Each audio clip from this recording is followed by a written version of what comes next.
Hi there, and welcome back to the Hub of Junior Golf Podcast. I'm Ryan Bird, joined as always by the founder of the Junior Golf Hub, Roger Nick. Roger, another Masters is in the books. It was great catching up with you on the grounds of Augusta National. Not a bad place to have a meeting, but I'll tell you what, I said before the Masters it was Scotty versus the field, and I was taking Scotty over the field, and he proved me right. I mean, I think it's a combination, in my opinion, that he's the best player in the world, and there's no one else that has the talent that he does that's playing good golf right now. Case in point, how many of your top 10 players in the world couldn't even make the cut in a small event like the Masters? But boy, do you see anything slowing down Scotty Scheffler? And then the real question becomes, what do you expect from him for the next three major championships? Well, can you say Grand Slam? I mean, the way the guy's playing is incredible. Watching him at Augusta this week, being so patient under some really tough conditions there, as you saw, being there, the wind, the greens drying out. Obviously, Augusta played, spectacularly for everyone. But it was tough conditions, and he made it look, I don't want to say easy, but boy, his patience over everyone else was clearly the difference maker there, where he made some mistakes, but he didn't make, mistakes that was going to ruin his chances of winning for sure. He hits it longer, or as long as the longest hitters. He hits it straighter than everyone. His short game is on a par with the very best short games. The guy chips in 2 times around. His putting is below average, but he overcomes it with everything else. So it has been it's been incredible to see what Scotty Scheffler can do. With that, we welcome in our guest today to the Hub of Junior Golf Podcast. Welcome in the men's and women's head golf coach from Keiser University, Brandon Miller. Coach, thanks so much for joining us here.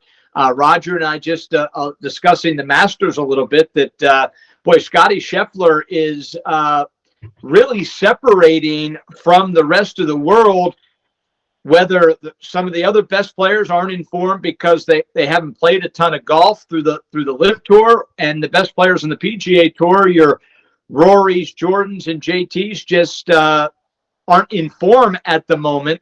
I know we're going to talk college golf here, but do you see anything slowing down Scotty Scheffler? No, he's incredible. But yeah, first of all, thanks for having me, guys. I love what you guys are doing to, put a spotlight on some schools and inform some junior golfers. So I appreciate being here. Yeah, Scotty Scheffler, absolutely incredible. Like one of my favorite things to do is listen to his interviews, and I share a lot of it with the team, because everything he says is like exactly what I would want to see in one of our players or somebody we recruit.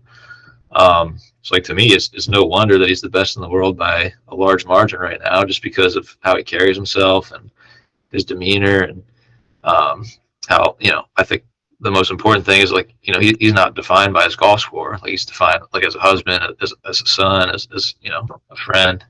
And I think that's something that we try to help our young golfers on our team and junior golfers, figure out your identity. Like, you're not a golfer. If you play bad, like, it doesn't define you. So that's what I like about Scotty the most.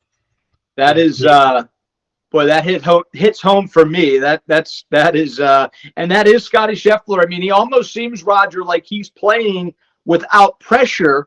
He's competitive as anyone. He wants to win, but the bad doesn't seem to. He just completely accepts it as, this does not define me. I'm not a bad person because I hit a bad golf shot. I just hit a bad golf shot like every other human being that's ever played golf. I'll get it next time.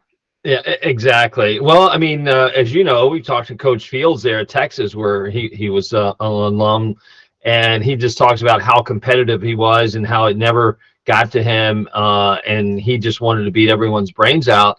And if he didn't, it was just, there's tomorrow, right? And I think he, to your point, he doesn't define himself through golf, but all the other things, aspects of his life. So really, really good message there for our audience, for sure, and how he carries himself under that stress, right? Because we can talk a lot about the junior golf space, Ryan and Brandon. As you know, you recruit a lot of players from all over the world, those attributes that we were just talking about, we're hoping to find in those young men and women that you're recruiting in.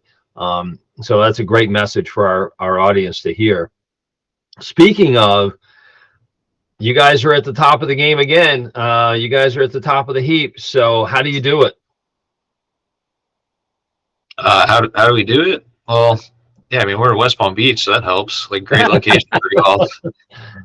So I mean, we got no excuse but to get out there and work on our games all year long. Perfect weather every day. Like right now it's 80 degrees and sunny. So we we got every resource at our disposal. But like, yeah, more importantly, we just got great student athletes on the team, and they put in a lot of work. And it's no secret to being successful. It's just a lot of boring work every day, and it leads to playing good in golf tournaments. And you do that all year long for 4 years and beyond, and even before college. Like that's all it takes. And I mean, every resource they can need. I mean, we have facilities on campus. We have plenty of golf courses they can use. So it all adds up over time to some good tournament results. And it's just fun to be part of the journey to watch our players play so well. You obviously have a ton of really cool things to offer at Keiser University. How do you start the process of your recruiting? Obviously, at this level, you have to find a player that equally wants to play at this level, but is also good enough to play at this level, that also wants to come play at Keiser University. How do you start the process, Coach? Obviously, you're not banging heads with Florida and Florida State for players, but how do you identify men and women that you're interested in coming to play for you? Yeah, so I think there's a lot that goes into that. I'd say, like, in general, we cast a pretty wide net, being in the NAIA, being a small school that people probably haven't heard about. So I think like with that, like it ends up being a huge recruiting strength, because we'll find some players that maybe nobody else has heard about, that kind of maybe they're late bloomers, that are like really phenomenal players, good people, good students. And if we didn't cast a wide net, we'd probably never know about them. So I think that is like part one. So like, I mean, people getting out there playing as much as they can, like it helps us find them. Like the more you play, the easier it is to find you. In general, like I said, like West Palm Beach is an easy sell for us. So like, when we have a diverse roster from all over the world, which is, I think, the greatest strength of our golf program, is the diversity of it. We have people coming from all over the world to come together to share a common goal, to get their education and play good golf. And everybody has such a different background, such a different culture, different languages, different religions, different beliefs. And when everybody comes together in that big melting pot, it creates a really cool environment, and they develop relationships with each other that last well beyond their time here, which is the special part about it. And so I mean, we're casting that wide net. We're looking for a lot of things. Like we want to see good golf scores. We want to see club head speed. I think that's really important. Hitting it far certainly makes playing golf easier these days. And in terms of golf, that's about it. Like we want to see you play a lot of tournaments. We want to see good scores. We want to see club head speed. Then we're also looking at academics. We want to see a good GPA. We want to see good SAT, good TOEFL score if English isn't your first language. And then, I think more importantly than both of those things is, like, we want to see a good person. We want to see a positive attitude. We want to see somebody mature who can handle, the freedom of being away from home. Somebody who communicates really well. Like I love to get like really thoughtful text messages or emails that are like punctuated well and written well. Like, to me, that's really important. Like, communication is vital, because I'm going to communicate with you every day, 5 times a day for 4 years, so, and vice versa. So we want that to go well and be smooth. And we just figure that out through the process of building a relationship with the recruits, and we get the people that are the right fit, and it works out. Yeah. Hey, Coach. Now I know we've been there a few times with PDI, and I think it's been incredible, and I appreciate you allowing us to come in and capture your team.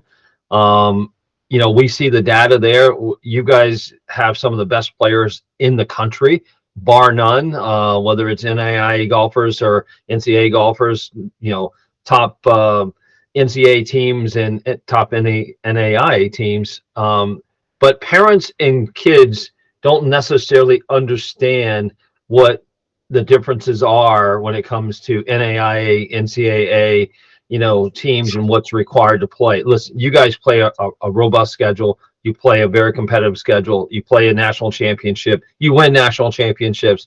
Like you said, you've got players from all over the world, and some of the best players that are not recognized, right? I mean, what would be a message to our audience, to the parents and the players that are listening? What's it like playing in NAIA golf compared to NCAA golf? Yeah, so I think that's a great question and very common question we get when recruiting people. So, and my answer is like the NAIA is not that much different in terms of golf than NCAA.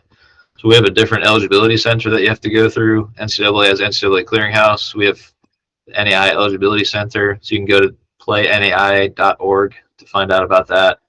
And it's all like very similar, just slightly different. And we have slightly different rules for how often we can practice. Like we have 24 weeks where we can practice and play tournaments, where NCAA has a certain amount of days. But if you add up their days, it ends up being 24 weeks. It's just, apples to oranges, pretty much the same thing. And then, in terms of tournaments, we play a diverse schedule. You can check it out on our website. Like we'll play a lot of tournaments against NCAA teams. Our women played 2 Division I tournaments, like multiple D2 tournaments for both our men and women, and a lot of NAIA tournaments too. And what's the difference? I mean, nothing. We're playing 54 holes. We're playing our practice round Sunday, 36 Monday, 18 Tuesday. We travel back home Tuesday night. They go to class Wednesday morning, and it's the same exact lifestyle as NCAA. And we're playing quality golf courses. Like we played Whistling Straits, Ryder Cup venue. It doesn't get any better than that. We'll travel the country. So in terms of the difference, like golf it's you and your golf ball against the golf course. So whether it's Division I, Division II, Division III, NAIA, junior college, like there's great golf all over the place. So I'd encourage everybody exploring schools to keep an open mind and not just have Division I blinders on, because there are great programs at every level. There's tons of great NAIA programs that I definitely recommend to junior golfers, and same thing in Division III, Division II. So a lot of opportunities to play college golf. And yeah, I think there's no difference. We play 36, we go eat Chipotle, we go back to the Marriott hotel. So it's the same thing at every level. Yeah.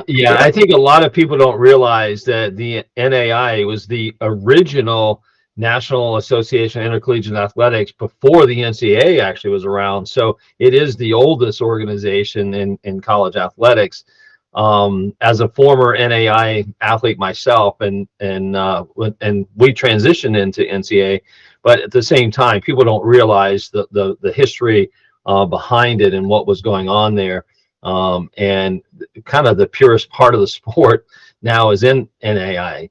But for a golfer, men or women coming to play for you, understanding that having an opportunity to play at a school like Keiser for you, developing their game to get to that next level is so important, right? I mean, I think that's another part of this, is going to the right fit for them based on what their ultimate goals are.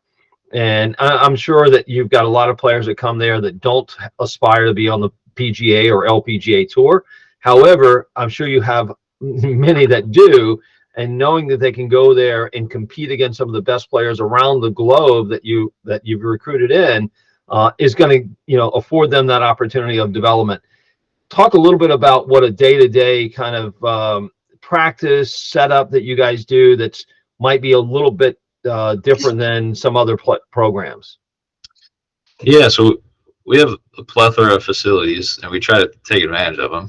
And so I guess in general, we're probably scheduling for the team 5 days of golf per week. Usually 4 of those 5 days would be playing on the course, and the 5th day would be putting and chipping. And they have 2 days that are open. One of those 2 days is probably going to be study hall in the afternoon, especially for new students, until they're proven as a student, and they kind of can get exempt of study hall if they prove a good GPA. But so like 5 days a week of golf that we schedule for them, and then the 2 days outside of that, they can still use our facilities anytime they want.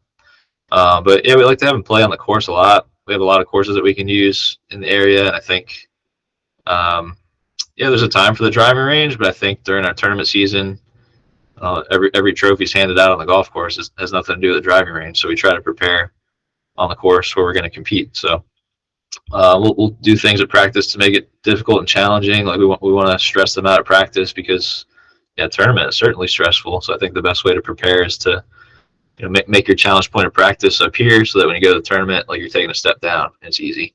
So we try to do as many things like that as we can to help prepare the team.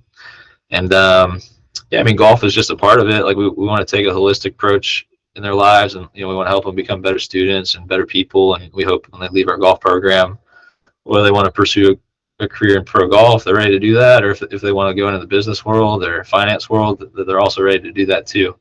So yeah, I mean, everybody's different. Like we take a holistic approach with them. Like we'll have them set goals of what they want to achieve in golf and school and life and the gym and the community, like all the above. And we'll help create a system to hold them accountable to all that, to help them achieve what they want to achieve. And we have a pretty good track record of doing it. And like I said before, like it's just a pleasure to be part of their journey to help them along the way. And yeah, I mean, we have a good time doing that in West Palm Beach every day, playing golf 5 days a week at least, and then go to the beach on their off day. So what's not to like about college life in Florida? We're pretty lucky here. Yeah, no doubt. The recruiting process, I took a note here that club head speed, and this is certainly you're the men's and women's coach, and this I find is a question mark in junior golf that no one fully even really understands. So let's just take a minute, the three of us, and have a discussion on that. One, there are the majority of junior golfers that are not privy to TrackMan. We all know it's, especially if we're talking about 11, 12, 13, 14, really no junior golfer would have their own TrackMan. Now, certainly they can go to a coach or a simulator that they can get some idea, but obviously the way a kid knows that they hit it longer than everyone else is by being in a tournament and they hit it by everyone else. Is there a number, Coach, when you say club head speed for the men and the women that you believe or you would prefer your players be above as opposed to be below? Yeah, I mean, I guess I would preface with like, there's no end all be all number. Like we've had people over the years that are really good players for the team that probably don't meet the club head speed that I look for in a recruit, but like that's okay too, because maybe they got other parts of their game that are phenomenal. So there's a lot of ways to play good golf, and it doesn't have to be club head speed, but club head speed certainly helps. So yeah, on the women's side, like in a recruit, yeah, we're definitely looking for like at least in the mid 90s, and ideally around 100 would be great on the women's side. And on the men's side, I'd say like at least 110, over 115 would be even better. And I think that's something we try to help them with too. Like when you get here, especially in our off season with our strength and conditioning staff, like we'll do a lot of work to try to, raise your club head speed. And I think in the window of your college years, 18 and 22, I think like it happens naturally too. Like you just become an adult, get stronger.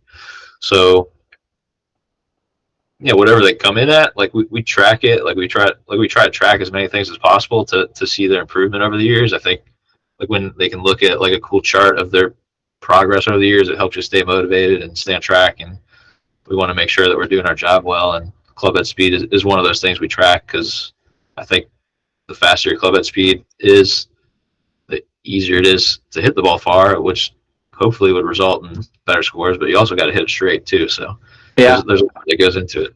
Well, I can tell you, Coach, I mean, now I think it's now 3 years that we've gotten your team and we've done PDI with your team, and looking at the broad jumps and seeing where they're improving. And we've seen the jump in club head speed as your players have improved. So that's a really good indicator that they're doing some good stuff in the gym and elsewhere. And it doesn't seem like they're struggling hitting it straight, because their PDI numbers are pretty darn good. Yeah, awesome. Yeah, we love doing the PDI, and that's something like the physical component of your PDI. I think is phenomenal, and it's something we've talked with our strength and conditioning staff to kind of implement the things that we think they can improve. And yeah, broad jump is something we've started doing in the gym since the PDI. So I think it all correlates and all helps the team for sure. So yeah, I love what you guys are doing, and the team loves taking the PDI. It's a great to track their progress. And Roger, going all the way back to Coach Deacon, after he won the national championship at the University of Florida, talking about his number one recruiting factor that's kind of changed now is club head speed. That is kind of an outlier that will predict potential in the future. And Roger, just kind of comment. I know we talk a lot about PDI, certainly as a way for our juniors to train, but now that we're hearing more and more coaches discuss using PDI, just give us a brief explanation on why it is such a predictor, Roger, of future success or the ability to have success. Yeah, well, I think, Ryan, as we've seen now for years, is we have this idea that score is the indicator of talent, and what we've realized is it's the lag factor of the skills that they've acquired over time that actually gives us what that score is, right? So as Brandon had mentioned earlier, there's some late bloomers out there that really go unrecognized because they're developing their talents, their skills, whether it's physical skills, mental skills, or their golf skills later into their adolescent years, and just don't get recognized. They don't play enough tournaments to kind of really get the scores that are necessary to maybe get recruited.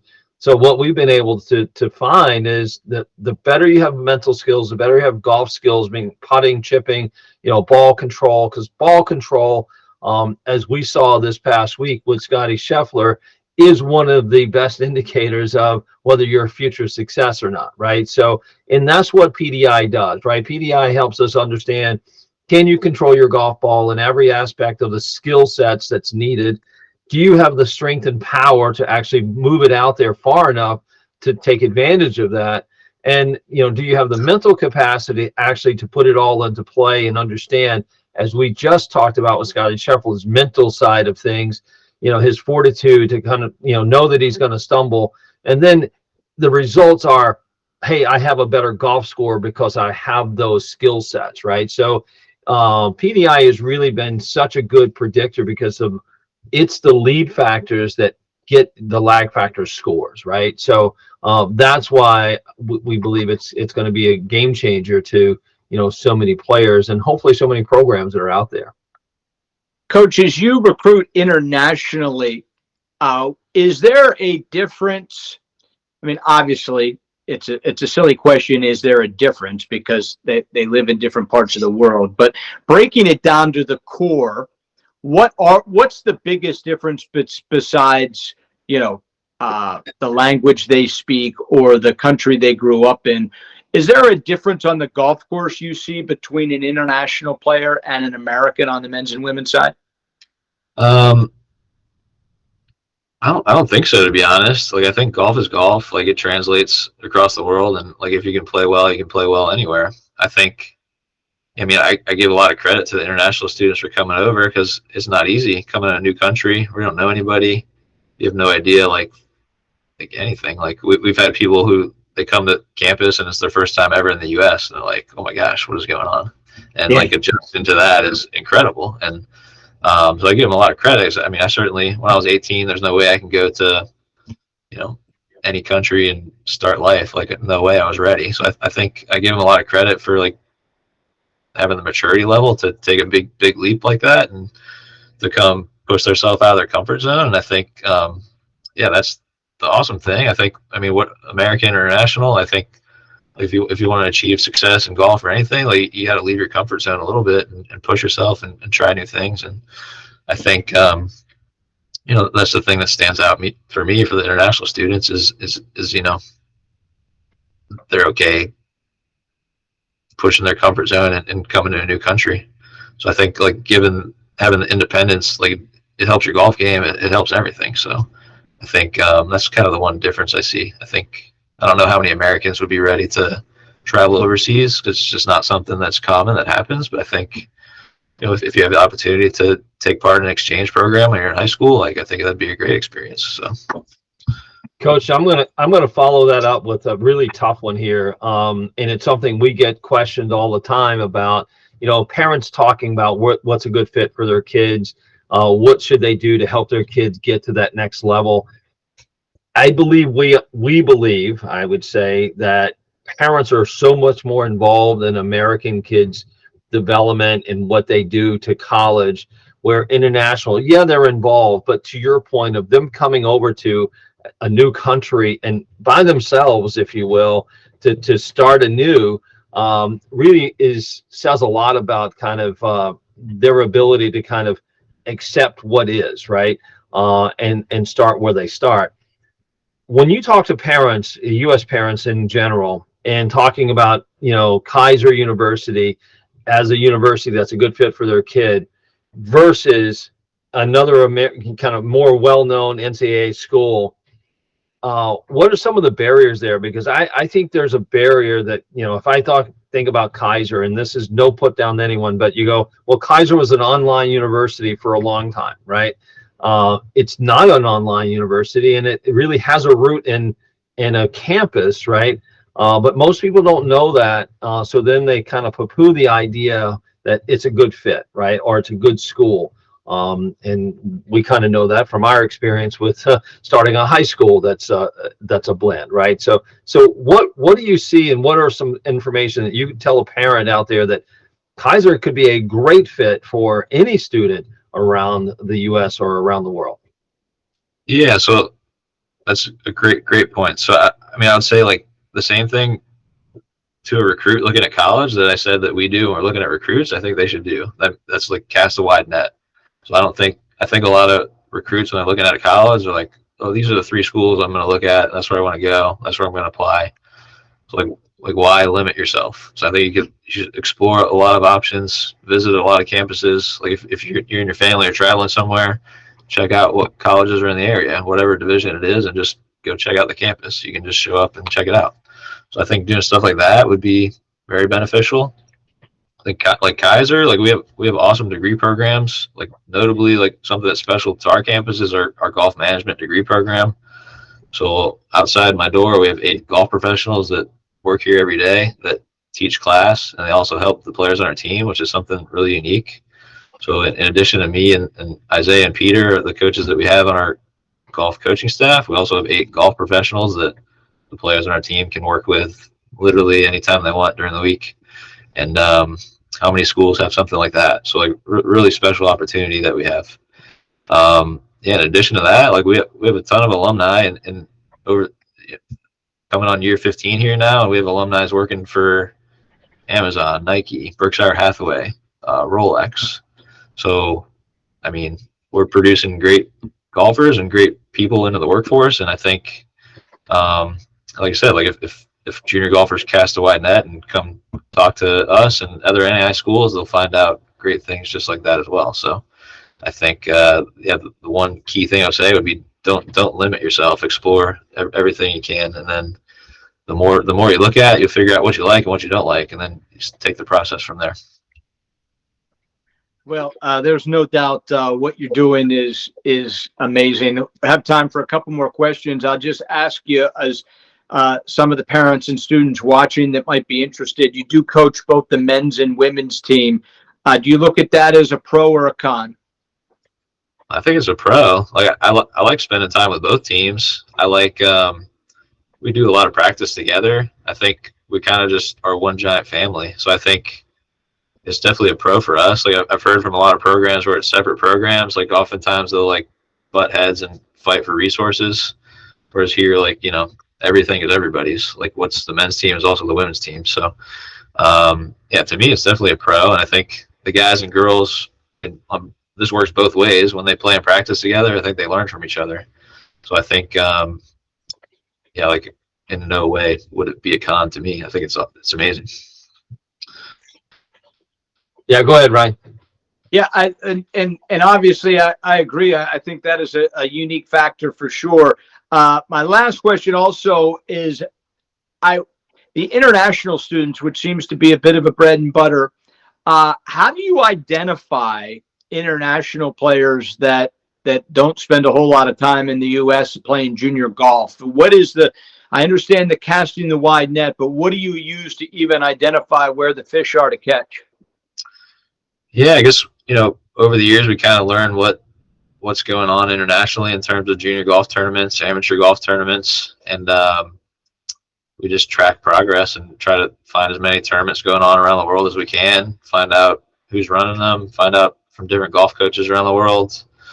We'll often hear from alumni who have young players at their home club, and they'll refer them back to Keiser because they had a great experience here. So I guess there's many different avenues of that. Sometimes they'll reach out to us. Sometimes we'll find a way to reach out to them. So yeah, I guess there's no one true way. It just happens generically all the time, and I think it's just a product of being here at West Palm Beach. So if you're going to travel across the world, we're probably one of the first locations you look at because we're a vacation destination. A lot of their families, like when they come, when they're 12 years old, they come to Disneyland, and they're like, oh yeah, I've been to Florida. So like has a little bit of comfort. So Right. yeah, it works well for us. Well, Coach Miller, it sure does work well for you. What you guys have done there, and the product that you have established, and what you have going there and what you've built is certainly impressive. We thank you for joining us on the Hub of Junior Golf podcast. Best of luck as you move into title season, bring home a couple more trophies. Yeah, thank you guys so much. Really appreciate it. I love what you guys are doing. Thanks, Ben. Thanks, Ben. See you soon. See ya. Yeah. And once again, Roger, boy, there's quite a bit to unpack there. Certainly massive proponent of PDI as anyone that's done it is. That's kind of the good news for PDI is if you do it, you understand it and you get it. Oh, an aha moment. I now understand why Roger and Ryan talk about PDI every week. My son or daughter did it. Now I get it. The reality is you've been hearing us talk about it for a year. If you haven't done it yet, there's going to come a time when everybody will do it. And the earlier you start, if you take our word for it, the earlier you start, the better chances you are to have improved because of your PDI score when you're going to have to take it, because every college coach is going to want to see it. So, there is an advantage to listening to this podcast and getting out in front of this, because there is going to be a day when, I hate to use the word required, but certainly it's going to be one of the proponents the college coaches used ultimately to do their recruiting, because to kind of his point, predicting a player's success at any sport, the NFL draft is coming up. A general manager and a coach's job, Roger, is to draft the best player they can, not for what they accomplished in college. That's meaningless. Yeah. That does nothing for them as a professional level. I don't care how good you were. There are many Heisman Trophy winners, which is given to quote unquote the best college player, that were not drafted because the general managers and head coaches did not see the potential to get any better or to do what would be successful at the next level. The fact that you have developed this crystal ball that does do a predictor for them, it's just been magnificent, and I can't wait until this becomes completely mainstream where every single junior golfer is doing it. Well, Ryan, I appreciate that. And we just think it's so important to kind of understand like where you are in the moment, right? Building the roadmap to where you want to be starts with where you are. And if you don't know where you are, it's really hard to scaffold that next step, right? Because we always think we're doing the right things. We kind of think going out and hitting golf balls is the right practice. We think going out and hitting putts is the right practice. But in fact, it could be doing more damage than good. And I think if people understood that doing the right things is more important than doing things, right? Which is really, really hard for concept. It's simple, but it's hard to understand. And Brandon actually said it really well. Is like here they are, perennial national champions in NAIA, and they're just going out and doing hard work, right? They're putting their players through PDI. They're putting their players through let's call it more challenging practices than they would find in their tournaments. So therefore, the tournaments are easier than actual practice. And I think for so many people, going out to practice should feel easy, and that's the furthest thing from the truth. It's really, how do I actually challenge myself with knowing the skills that are required in the game: chipping, putting, control the golf ball, power, to get the ball out there. If I know what those things are, I should be practicing those things and challenging myself those things every day, which I believe is what the best players in the world do, right? It is what they do better than everyone else. It's why they're the best in the world. And it's why some people will never become the best in the world. They'll become really good, and they'll go to some really good colleges, and they'll, maybe even have a professional career, but they will never obtain the top level of being the best player in the world, because they're only going to do what's good enough. And that's okay, because everybody's different. But, if you take the best players, the Jack Nicklaus's, the Arnold Palmer's, the Byron Nelson's, the Ben Hogan's, the Tiger Woods, the Annika Sorenstams, the Lexi Thompsons, they're doing what it takes to be the best in the world and master their craft, and not just good enough, right? Absolutely. So once again, if you haven't taken that first step, please do. JuniorGolfHub.com is the best way to get started with PDI. I also want to tell you there is a special podcast coming in regards to the Junior Golf Hub rankings. If you ever watch our podcast, it won't be a long one, but I highly recommend you find the Junior Golf Hub ranking podcast, which will be coming out around the same time this one did. Probably only 15-20 minutes long, but it is going to really give you a heads up on a new ranking system that will be the only ranking system used in junior golf. So be sure to watch for that. That will be coming any day. You will see that across all of our platforms, social media. You certainly will know when that podcast is released in the coming days. Be sure to watch that strictly on the Junior Golf Hub rankings. Because for your son or daughter, no matter what level they are at, you will need to be informed on how this works and why you need to understand where it is, how to receive it, and how to use it to your advantage. With that said, we thank Coach Miller. That was wonderful, and we look forward to seeing you real soon. For Roger Nick, our director and producer, Michael Nick, I'm Ryan Burr, saying until next time, we'll see you real soon from the Hub of Junior Golf Podcast.